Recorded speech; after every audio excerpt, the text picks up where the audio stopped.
Ano yung nagustuhan mo sa akin? Ano ba? Una-una, Bukod sa itsura. ano ba, goal-oriented kang tao. Gusto mo nakaplano yung mga bagay-bagay, which is kabaliktaran ko. Kasi ako go with the flow. And then, ano pa ba? You're a God-fearing person, you're responsible, and then napaka-generous mong tao sa family mo, lalo na mga sa ibang. Yun, siguro, yun ang mga qualities na nagustuhan ko. Ay, ka. Ako naman yung mga nagustuhan ko sa iyo, pagiging kalmado mo lang sa lahat ng bagay kahit nakaka-stress na. Tsaka yun nga, yung parang lagi mong ano sa akin na nandiyan ka lang, natutulungan mo ako sa lahat na hindi lang ako mag-isa. Ako, usually, lagi mong din na magkakampi tayo sa lahat ng bagay. Love kita. For better or for worse. Simula today until Forever. Forever. Yun siguro. Yun ang pinaka-memorable sa akin. At lagi mong pang-aasar sa yun lang. Since matagal ka na may crush sa akin, talaga ever since, di ba? Kailan mo na-realize na, uy, I like this person? Hindi I like. Kasi di ba sabi nila, ang feelings naman, nagmamature yun. So siguro sa umpisa, sa constant na pangungulit, siguro yun sa constant calls, tawagan natin, doon na siguro, doon na nag-start na, gusto ko pala tong taong to. Doon na na-realize ko na gusto kita, na I'm willing to spend my life with. Max, thank you. Ayun. Parehong iniisip mo habang tayo ay lalakad. Sa ganitong gabi, pwede mo akong samahan pauwi. Simple lang naman ang aking hinihiling. Parehong iniisip mo habang tayo ay lalakad. Ngayong gabi,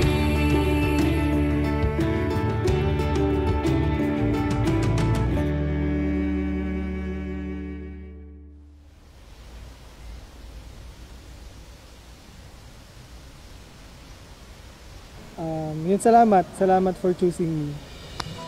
Salamat kasi binigyan mo ako ng chance noon nung nagsisimula pa lamang tayo, tapos pinapangako ko sa iyo na lahat ng magagawa ko gagawin ko para sa relasyon natin at sa magiging pamilya natin, at gagawin ko yung best ko para maging happy ka lagi. So mahal na mahal kita. na maikupli ang pag-asang nahanap ko sa iyong mga mata, at ang takot kong sakali man ika'y mawala.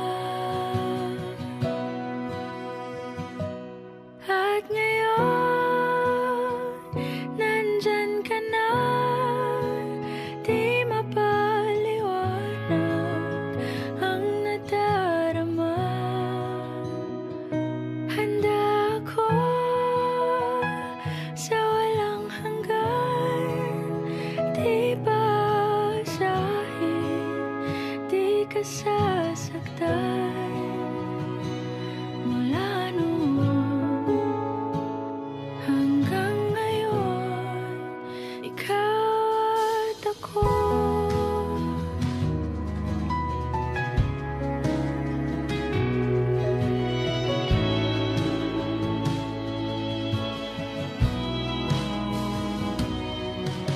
We started late na, di ba?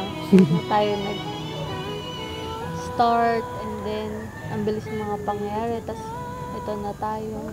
Siguro for future references na lang, sana maging maayos tayo, and always pag mag-away tayo, mag-usap tayo lagi ng maayos, and then wish ko lang na maging maayos tayo for our future. Planuhin natin ng maayos, and always let be the Lord be the center of our relationship, and always be happy. Yun lang. Love you, love. Walang kiss? Kiss. No.